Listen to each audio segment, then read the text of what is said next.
Oh, wow, wow. All beautiful. This is my Wow. office. So after living many years in Silicon Valley, now I started at BMW in innovation strategy. So instead of 3 to 5 per year, I was now thinking more around dozens of startups per year. And I'm not referring to the 50 million new companies that are started every year. 25,000 startups that cumulatively have somewhere around 50 billion venture capital. So if you have 25,000 on one hand, but you're only working with 3 to 5 per year, I call this the startup gap. What if that technology doesn't work? So the engineers were saying, look, I really want to use startup technology, but my reason for not doing so is that it's very complicated. We don't really need to invest in a startup. We can directly purchase the technology. I left BMW. BMW then became my first client. Does this venture client model works for any kinds of companies and their products? With venture clienting, I have seen very rarely a case where a startup would say no. It works for every company that has problems that many startups can solve. The iPhone has about at least 6 startup technologies inside. To corporations, I would say the very important challenges of the future, they're going to be solved by startups, not by you as a corporation.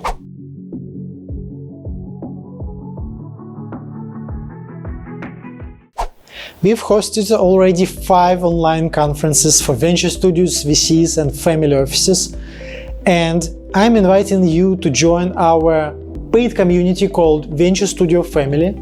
If you are a venture studio founder or a representative or a manager of a venture studio, you want to learn the best practices and know how different venture studios operate. So you can find the best ways on how to attract founders, great founders to venture studios, or how to create successful companies with not superstar founders. You can learn how to fundraise into your studio fund, or into your startups created in the studio. You can learn how to create a sustainable studio which has cash flow and which can be not dependent on external venture capital. You can find the best ways to manage the studio if you join this community. So check the link, Venture Studio Family, in the description and join the community of about 30 venture studios.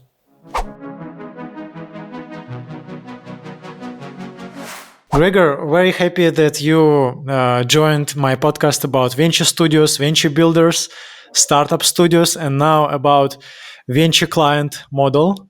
So please, can you introduce how you started BMW Startup Garage, then how you started 27pilots? Like, what is your story? Yeah, thank you, Max. Great. Thanks for the invitation. Happy to share my stories and hopefully answer your questions in a way that your listeners are inspired. The story of venture clienting starts with me landing at BMW in Munich, headquarters of BMW, in 2012, after living many years in Silicon Valley. Now, I started at BMW in innovation strategy, and at that time, it had nothing to do with startups. BMW hired me to set up an internal IDEO. IDEO is a company out of Silicon Valley that's famous for having popularized, design thinking, design school, basically adding the world of design and human factors to the world of figuring out the next big thing in terms of methodology. So I started at BMW with that mandate, set up a new team that would implement a new innovation process, in addition to many other tools BMW had in the toolkit to innovate. Now, that was 2012. Now, as I started building that team, and through that got to know about BMW, I was surprised to see that BMW was not using startup technology as much. In terms of numbers, it was really hard to see any startup technology within BMW. If you did a little bit of research, you could see that a few people here and there were engaging with startups, in particular the corporate venture capital team, iVenture, which had started in 2011, so 1 year before I started at BMW. Now, their numbers were that they were investing in some around 3 to 5 new startups per year. And to me, 3 to 5 startups per year was a number that was way too low. Why? Because I saw that startup technology could add benefit at BMW just about anywhere, not just in the car or in engineering a car or in new mobility business models, but really across the entire value chain. So I saw that there's opportunities for better technology from startups in IT, in manufacturing, in logistics, in HR, a better e-learning system, a better way to recruit people, correct? So there's many interesting technologies from startups that I thought could add value to BMW really anywhere. So instead of 3 to 5 per year, I was now thinking more around dozens of startups per year, probably more than 50 or more than 100 per year. Now, the other fact and number I had in mind was obviously the amount of startups that had really cutting edge technology. And I'm not referring to the 50 million new companies that are started every year, which is 130,000 per day. I'm referring to the few 10,000s per year that get funded by a private venture capitalist. Okay, so out of 50 million, there is this very elite group of startups who get millions in funding because they have something unique. Now, when I looked at just the venture-backed startups as a subsystem of the overall startup ecosystem, my calculations were that somewhere around 250,000 startups are out there that have venture funding. Now, how many of those are of relevance to BMW? Well, hard to say, but my estimation was somewhere around 25,000. 25,000 startups that cumulatively have somewhere around 50 billion venture capital. So that's 50 billion worth of money that flows into creating and developing cutting-edge technology.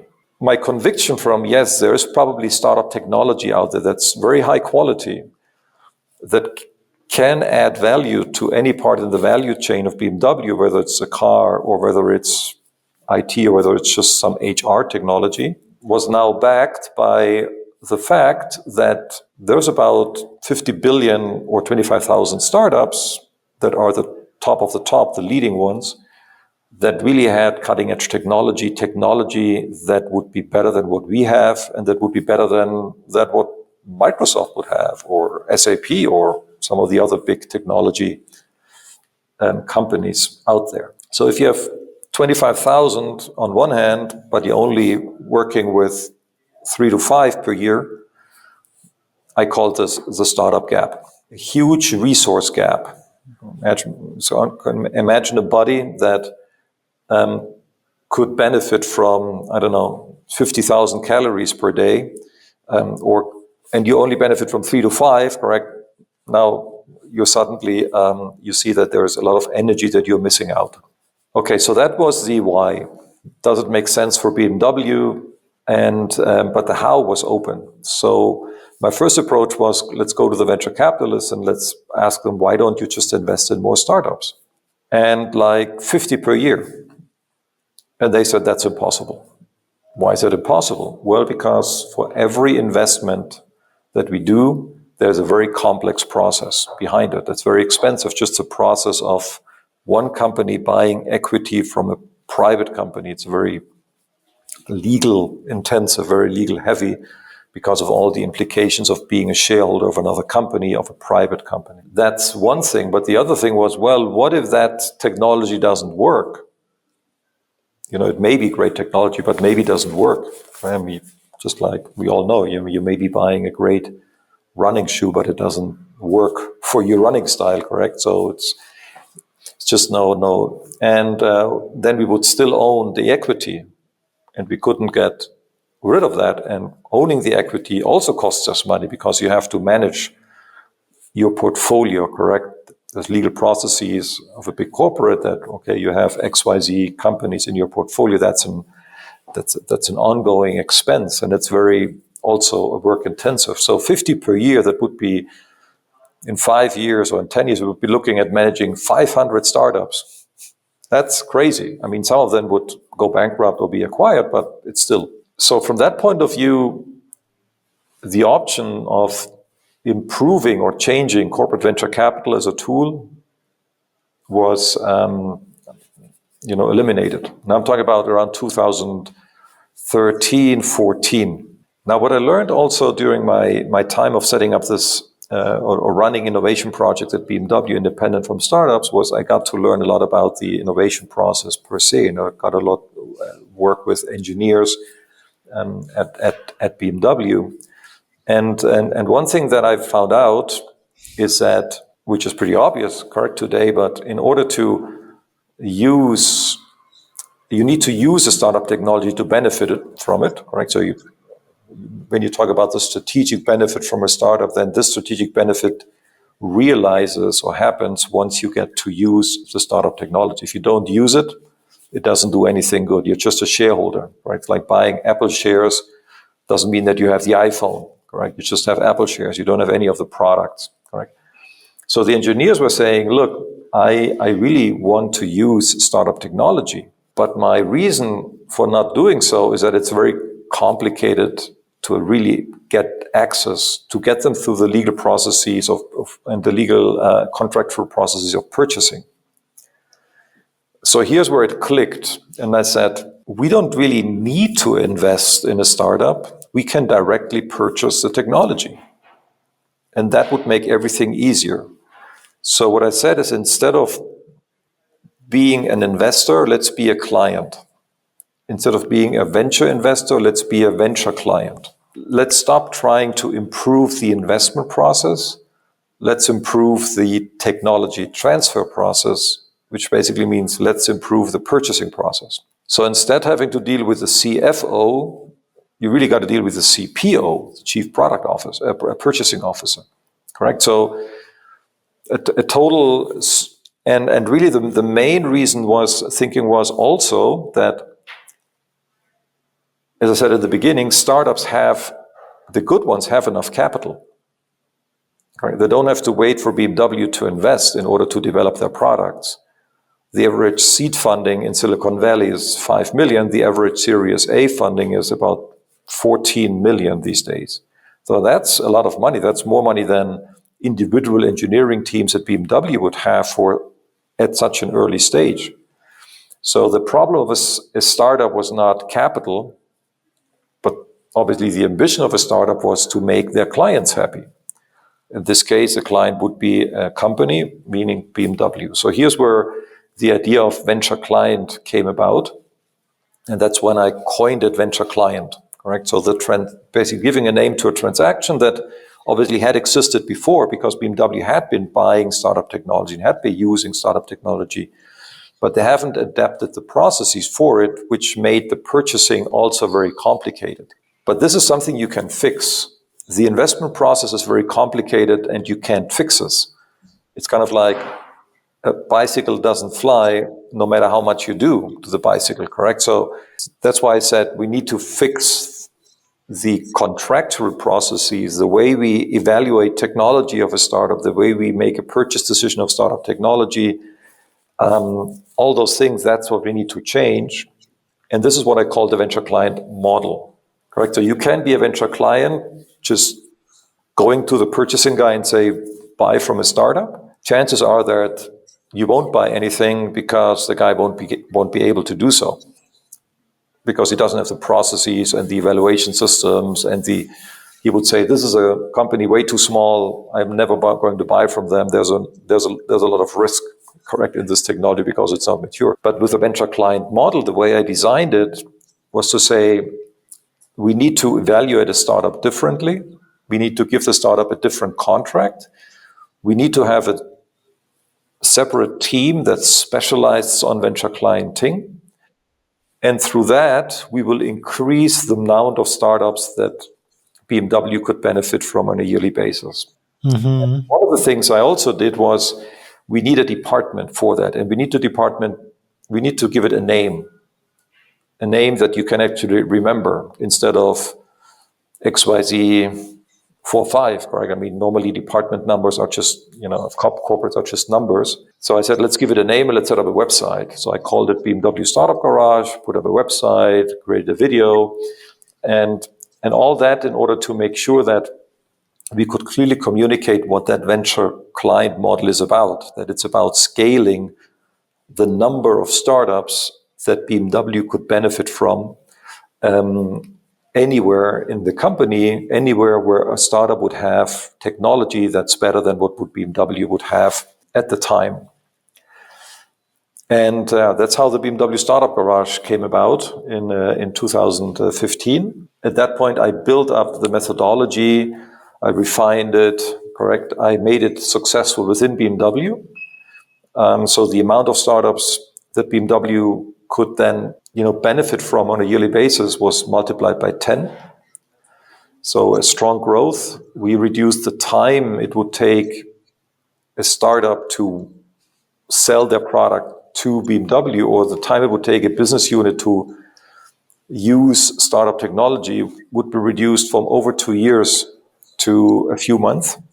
So a big increase in number, big increase in speed. And what I also saw is that business units across BMW were now requesting startups, not just the automotive R&D, not just car R&D. And that was also a validation of my hypothesis that wherever a startup would have a technology that is better, even if it's not in product R&D, this would be of benefit to the corporate. So here's where I decided to saw that this model was working. And so two things happened that made me create 27pilots 3 years later. One was I wanted an external support for the BMW Startup Garage. I wanted to have an external company that could help me operate, kind of like you would have an advertising agency for a marketing department, correct? So every department at BMW had some form of external support, whether it's a consultant, whether it's a technology provider, external company that would be specialized in what you do as a business unit. And that business unit could then basically achieve more because of that external support. And that didn't exist in venture clienting. So here's where I thought we need a venture client solutions company, a company that works for venture client units practically. And the other thing I saw is that other corporates were eager to learn about venture clienting as we did it at the BMW Startup Garage, basically saying, help me set up a venture client unit based on your experience now at BMW. And this is where I left BMW. BMW then became my first client.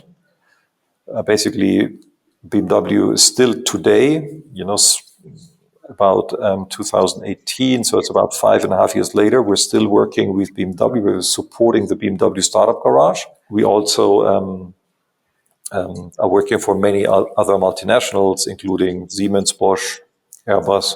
Those are the clients that we publish by name, and but there are many more. So and so 5 years running 27pilots independently, it was very successful. We were profitable. We didn't require investment really on our side. We had no venture capital or anything. I wanted to expand globally faster, and that's where I sold the company to Deloitte, because Deloitte has a very strong global network. And so with Deloitte now, the ambition is to go from Germany to the rest of the world in order to support companies globally on their journey to become excellent venture clients.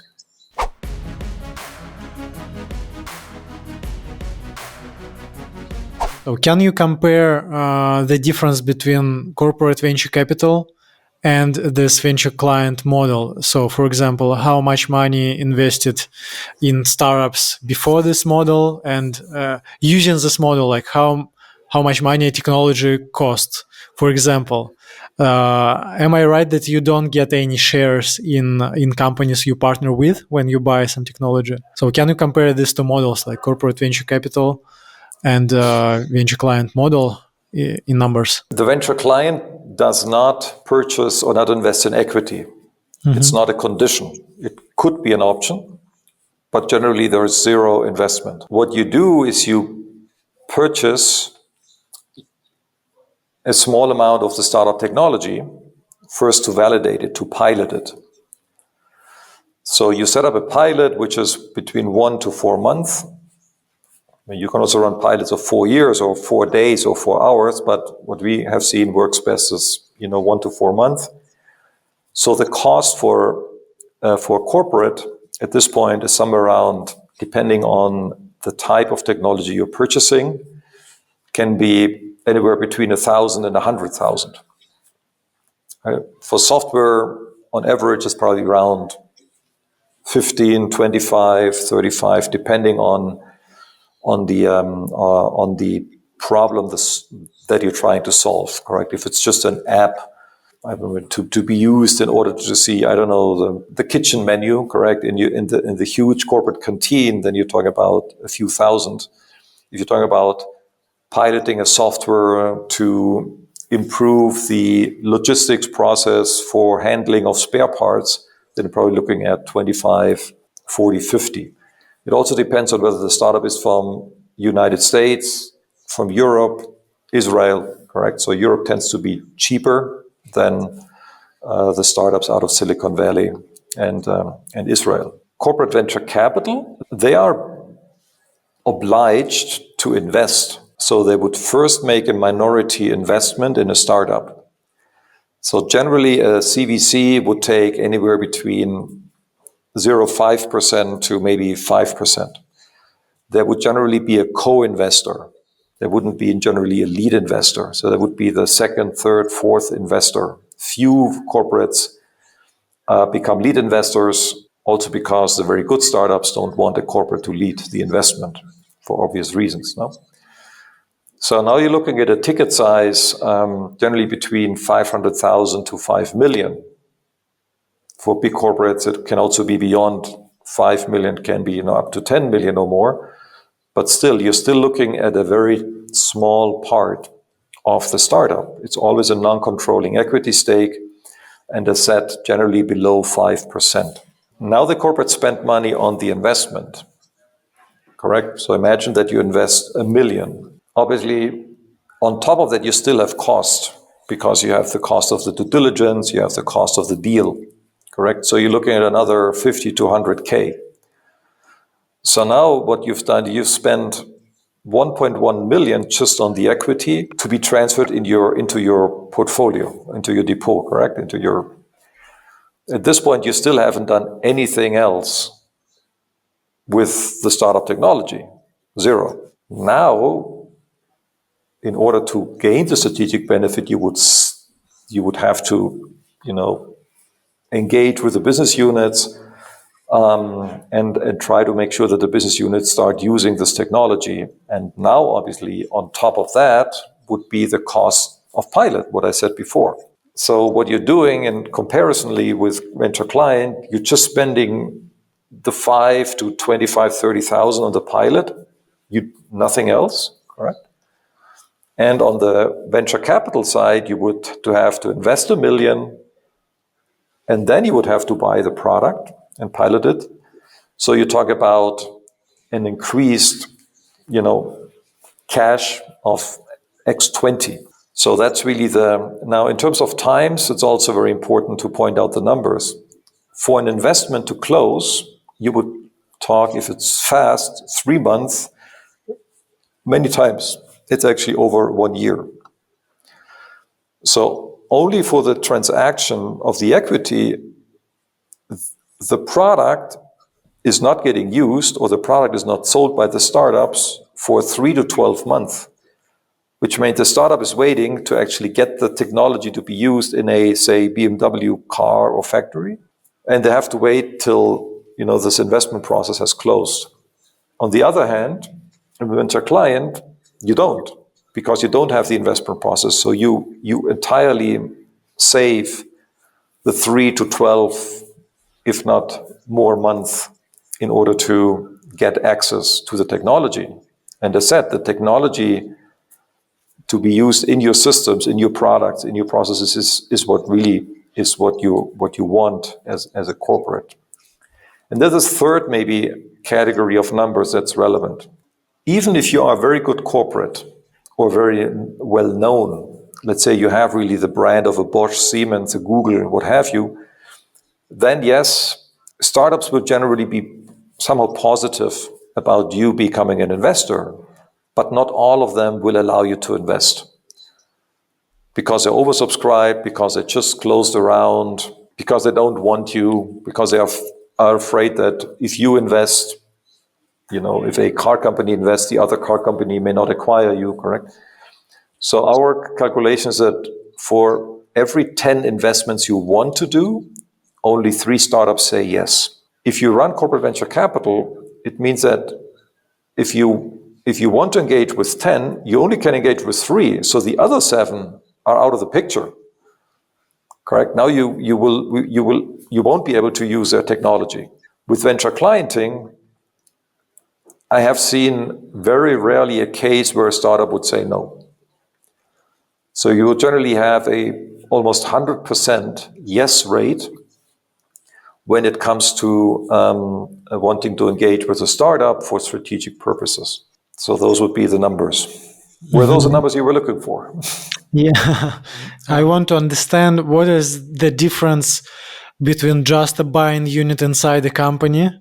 Like what was at BMW that they missed many startups, many technologies. Like what is the difference between this venture client model and just a buying unit inside a corporate? Yeah, you could. So the venture client units that we are seeing today, so I can't disclose numbers of individual corporates, but so as said, academically, a corporate venture capitalist invests in 2.8 startups per year, 2.8. A venture client unit that's starting at the very, very beginning, so very, basically beginner status, they would run somewhere around 10 startups already. So that's already 3 times more. As a venture client unit becomes more proficient, and it's a big corporate,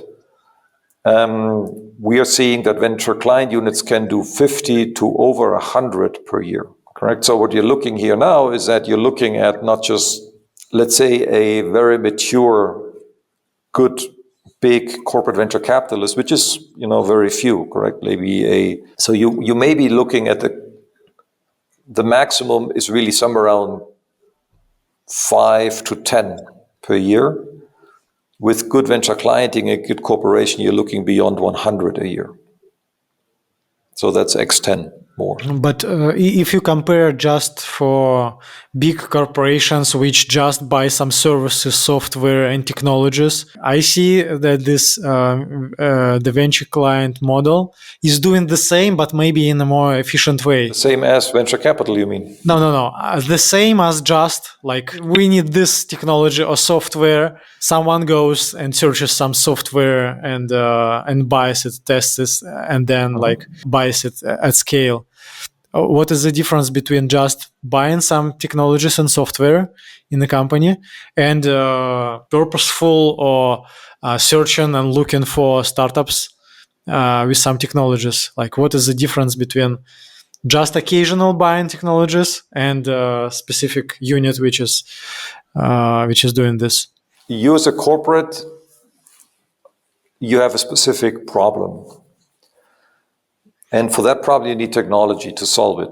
Technology is part of the answer. Many times it's many elements of technology. If you don't have this technology in-house, if it's not provided by an incumbent technology company, then you can look in the startup ecosystem.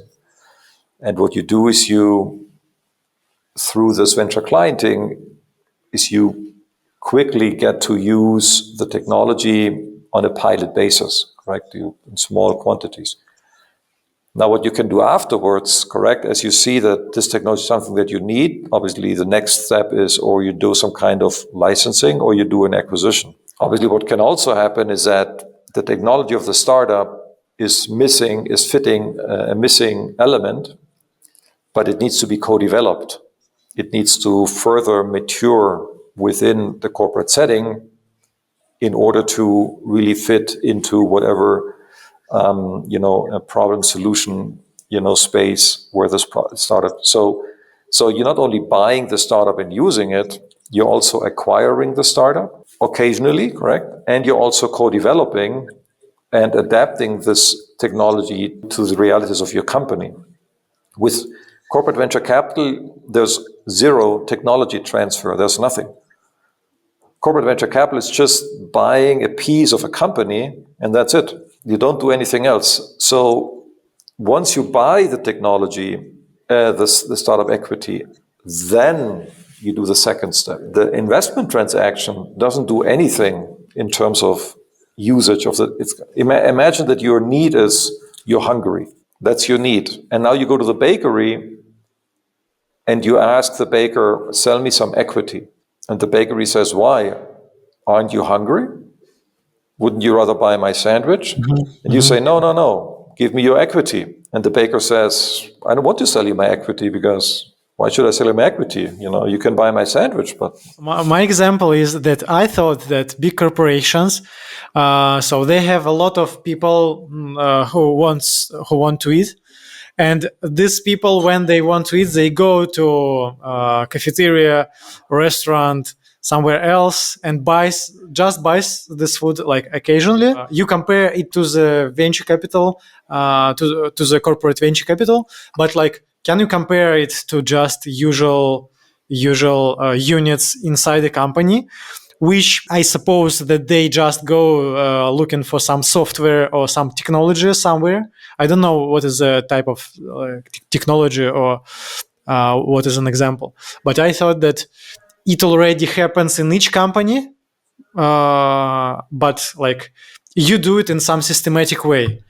So I thought this is a difference, but maybe you can elaborate. So yes, there are thousands of people in a corporate that have needs. And need at the end of the day means I have goals and I need to fulfill those goals. Let's say you are an engineer in a car company whose goal is to reduce the battery charging time. Battery charging time, as you know, is a big pain, takes too long to charge a battery. Imagine you say, okay, I want to reduce the battery charging time to 3 minutes, and the battery then has a range of 1,000 miles. Today, impossible, correct? But if you can solve this problem, you'd be a very successful engineer. Okay, so what you do is you walk to all your restaurants that you have in the corporate and you ask them, can you help me? Can you help me? And everybody says, no, I can't. The next thing you do is now you walk not within the huge corporate that has many restaurants and bakeries. You walk outside the corporate and walk to the other big supermarkets. You walk to IBM, you walk to Samsung, you walk to Panasonic, you walk to all those big, and you're like, can you help me? Can you help me? And they say, no, I can't. So what do you do next? In the past, maybe you would have gone to a university, correct? You would have gone to some researcher and say, look, don't you have some technology to charge a battery in 3 minutes to 1,000 miles? And then they may say, well, I'm working on something that possibly works, but maybe come back in 5 years and please send me 10 million per year to fund my research. And then in 5 to 10 years, I'm sure I will be able to help you. That's a big risk too, correct? Because there's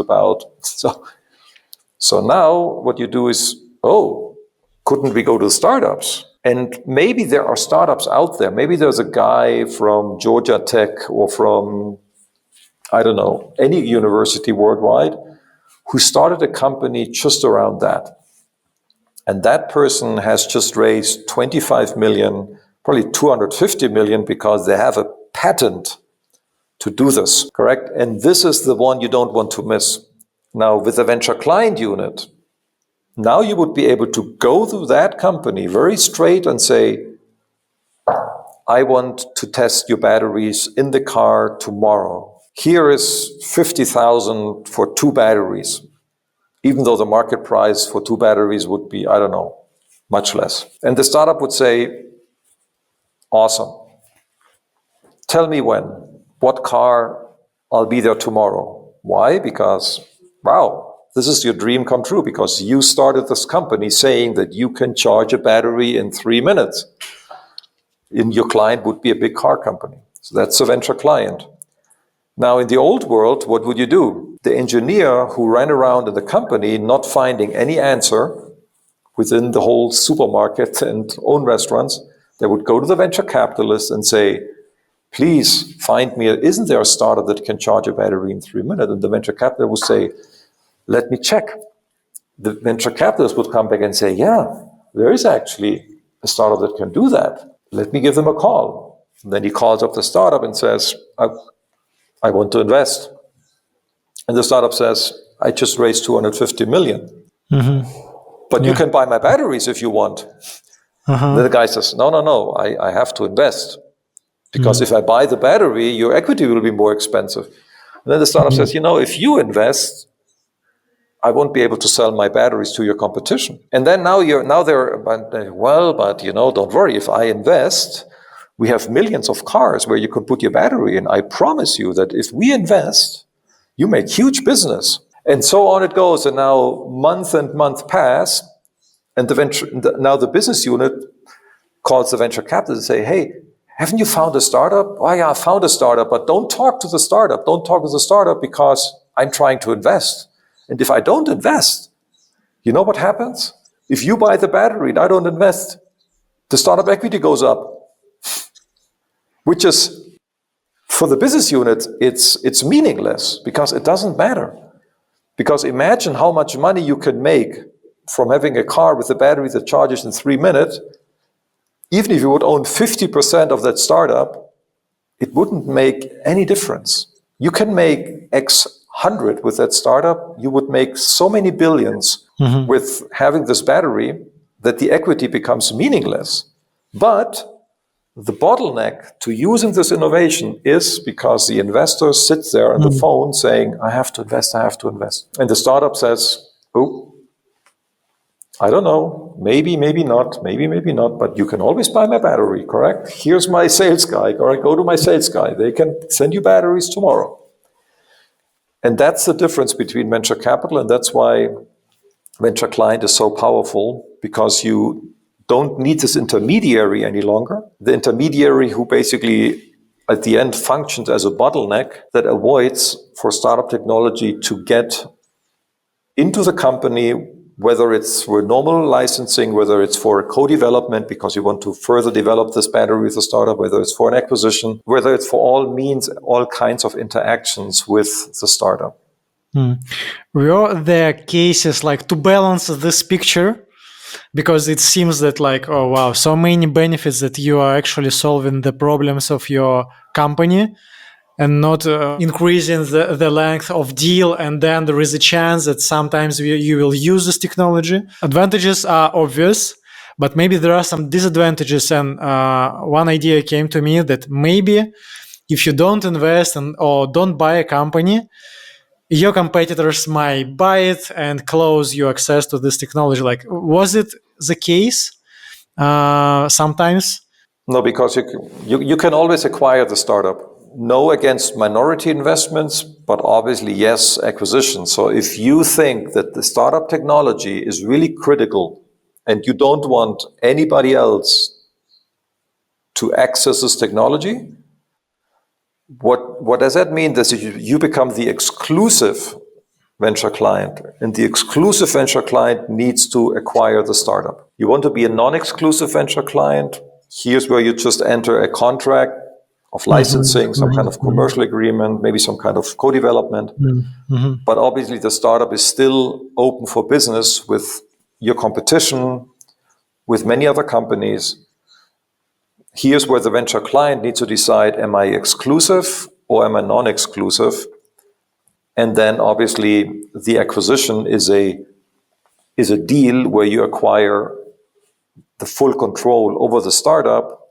And this is obviously a lot of risk. And what you want to do, let's say before you buy the whole winery, you want to buy a bottle of wine, correct? That's the first pilot project, is a bottle of wine. You test it by yourself, correct? And then you like it, you acquire the whole winery.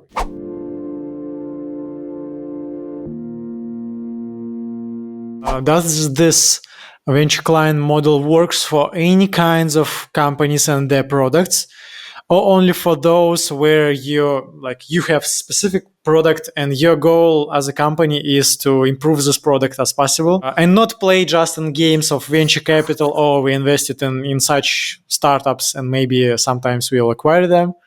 So I understand that your approach is like more straightforward. We'll test it. We'll use this technology as fast as possible.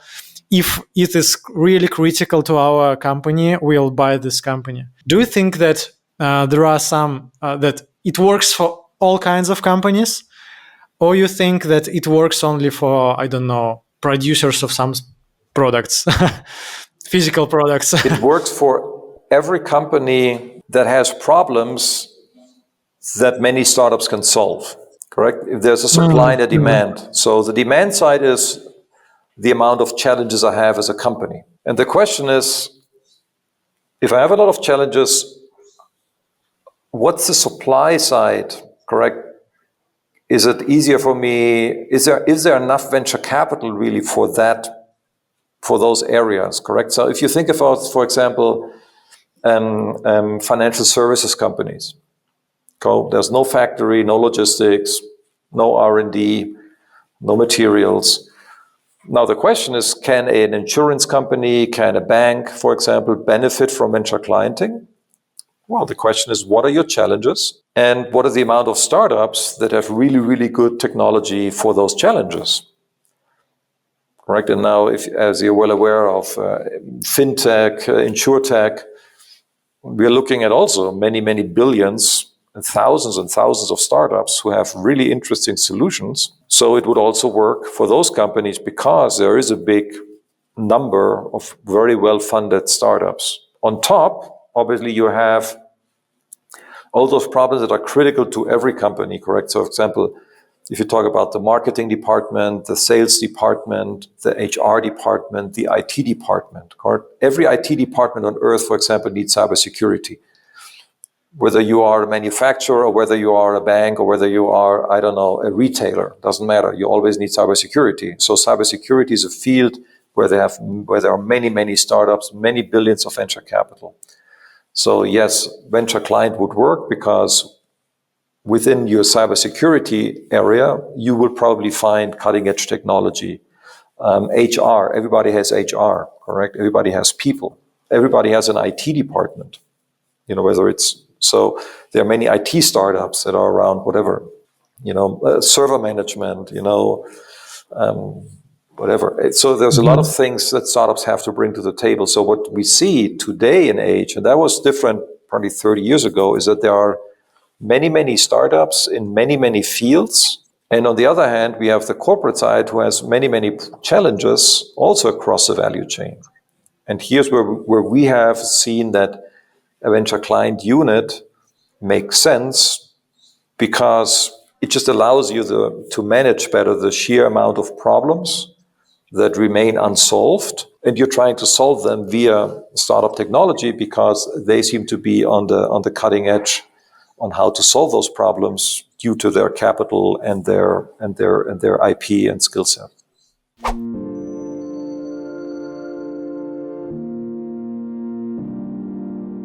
You mentioned that when you launched the venture client model, BMW Startup Garage, you started to make 10 times more deals, not deals, but actually like testing technologies of those companies. And then you said that some crucial technologies are being acquired.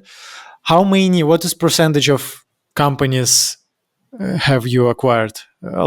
When the department understood that it is crucial technology and we have to acquire it? Well, I can't disclose numbers from individual companies, but obviously it is a minority, correct? So if you run 100 pilots per year, maybe you're looking at somewhere around 5 to 10 acquisitions maximum.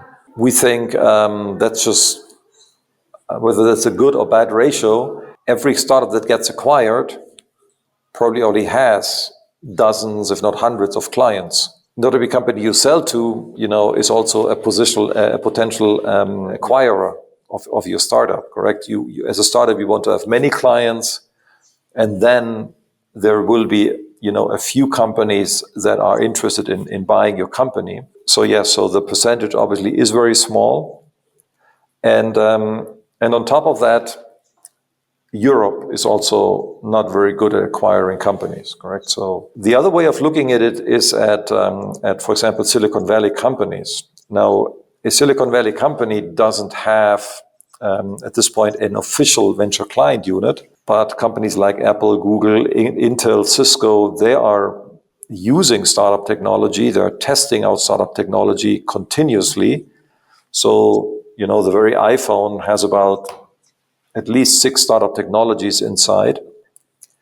And many of those are acquisitions, correct? So I think Apple acquires a startup every week or every second week, right? There's a lot of, and before you acquire a startup, most of the time have been a user of the technology in order to make sure that your acquisition is actually making sense.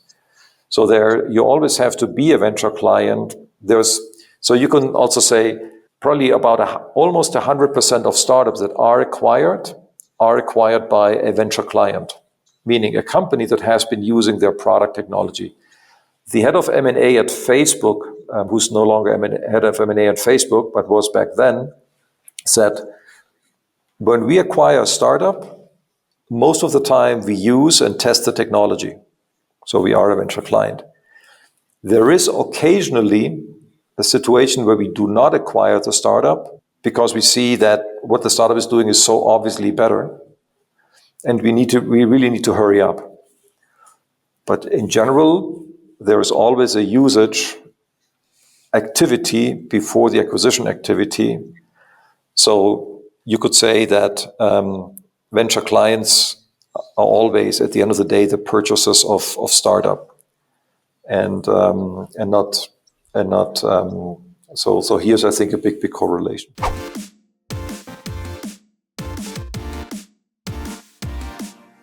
Can you tell about 27pilots and what is the model of launching a new project in a corporation?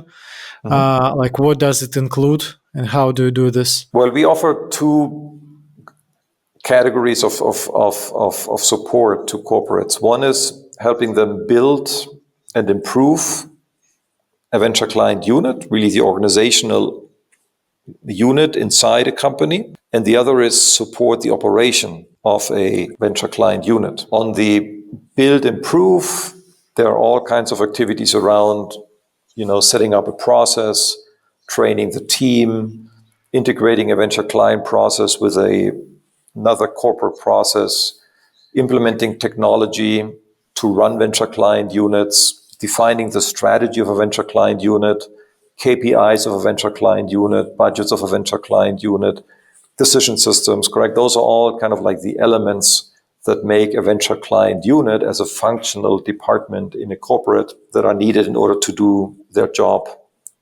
successfully. On the other hand is the operate part, where we really white label, work as part of the internal team when we're taking over a variety of tasks which depend on each client. So we could really run the full venture client unit, kind of like an outsourced model, correct? Where we say, okay, this is a venture client unit of company X. There is maybe internal 1 or 2 people who are like the management of that unit, but all the work is being done by 27pilots team, who works really even with company emails sometimes. Other corporates, we are more a support that's not fully outsourced, but we are taking over certain tasks, like writing a business case around a problem, the scouting of a startup, assessment of a startup, contracting, running the pilot project, supporting the adoption, supporting an M&A transaction. Those would be punctual kind of like support that we provide to companies. And what we see with many is once we build up a venture client unit, once we set it up, then we are also asked to support them on an ongoing basis in running that unit. What was the motivation of Deloitte to buy your company? Well, they tried to do it themselves, but they couldn't. Mhm. So they saw that to benefit from startup technology becomes an ever more important topic in the corporate world, because they see there's so much innovation happening, that helps them, speed up transformation, speed up innovation, speed up digitization, and so on. They were also offering companies to support them in their endeavor to gain strategic benefits from startups, but they weren't nearly as successful as we were. They also attempted to offer venture clienting themselves to some corporates that were asking for support in setting up a venture client unit. Here's where we won against Deloitte, but we also won against McKinsey or Accenture in some endeavors. And here's where they said, okay, there is a company that has something very differentiated, something they're very good at, and something that is a strong market need. And here's where they decided to acquire in order to, speed up the building of this capability. What is multiplicator on, I don't know, revenue or profits, or what is like, how was the valuation counted? Oh, I can't give you those numbers. That's under NDA. So it is somehow related to either revenue or some, what are KPIs like when evaluating? Well, you have to take into account that we are a company where a lot of the business is from services. The evaluation of our company follows more of the standard how you would evaluate companies compared to, I don't know, when you, for example, in tech, you may acquire a company that doesn't have any revenue. So I can assure you, if we had zero revenue, the purchase price would have been a different one. Correct. So it was strongly focused on the valuation on the typical KPIs around profitability and revenue. How many startups are you working with at 27 Pilots? Not startups, but I mean, like, how many corporations are your clients? That's over 20. And you do it simultaneously, or like it's usually you're launching some project for some time, I don't know, 6 months? Many of them are simultaneous, but when we say, so there's also project with companies who are getting started to learn about venture clienting, where you do for example, an assessment of what they have done in the past through other corporate venturing vehicles. And this is what you then take into account. With some companies we work, and then, sometimes here projects end because then they decide to maybe do it themselves, or, not set up a venture client unit after all. Correct. Those are all things that also can happen. Yeah, but in general, we have a strong recurring ongoing business where we run various big, large corporations in parallel.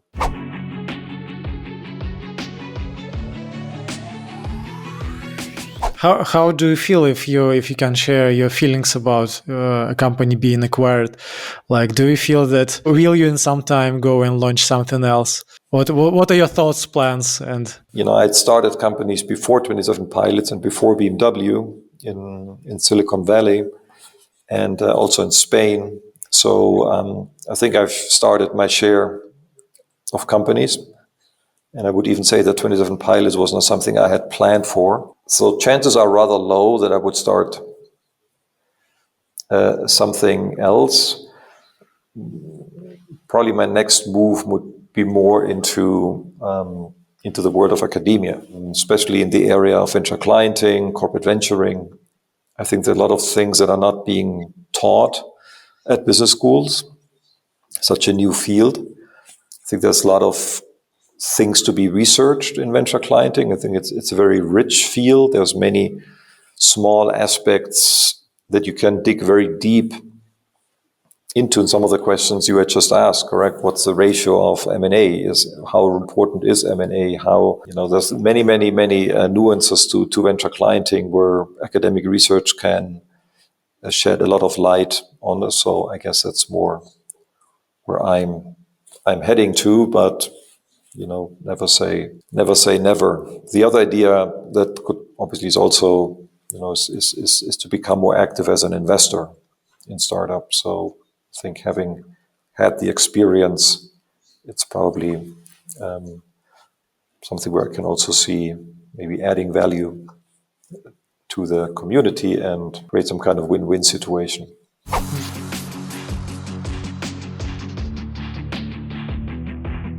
Gregor, thank you very much for the interview. I would like to ask, maybe I didn't ask you something which you think is important to tell about your experience doing this venture client model, and maybe you can share something additional what is important to all corporations or to all startup founders. To corporations, I would say the very important challenges of the future, they're going to be solved by startups, not by you as a corporation. What you should do is you should embrace this opportunity, set up systems and competencies to live in harmony with the startup ecosystem, instead of trying to be a competing force, either competing against private investors as a corporate venture capitalist, or competing by setting up startups in-house that external startups are just much better at. So don't try to imitate startups. This will never work. It hasn't worked, it will never work. And the other day I got a call from a big corporate who said, I'm closing my venture builder. I'm setting up a venture client unit. And that wasn't the first one that called me. To the startups, I would say, first of all, don't fall into the trap of corporate venture capital. They may promise you business from that corporate, but they don't have the authority on following through. They cannot tell a business unit to use your technology. This is not their mandate. They don't have the authority to do that. That would always be the business unit, the purchasing guys and the legal guys. Don't fall for the trap of thinking that venture capital, corporate venture capital will help you make more business. Also, focus on the fact that at the end of the day, if you think that having a big corporate on your cap table is a, let's say, a signal to the market that your product is good, so you're basically using the corporate investor for PR, think again. A press release around your product being used by a big corporate moves the needle more than a press release saying that a corporate made a minority non-controlling investment. That's one thing. And the other thing I would say, especially for, for all startups, be demanding. As you choose your journey into the market, into the product market fit, obviously ask for, hey, where is your venture client capability? Do you have a venture client unit?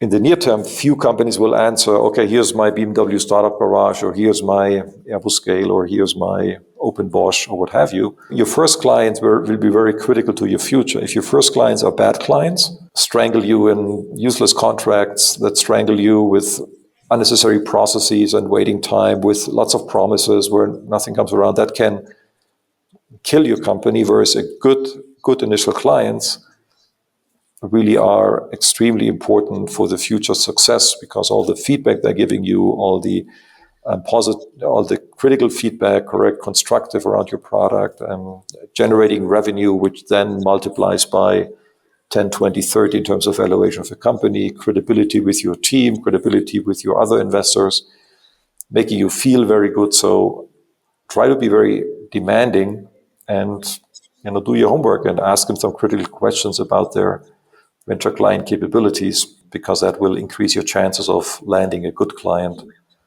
that helps you on your growth to success. Thank you. Super, Gregor. Thank you very much. Thank you. It's been a pleasure.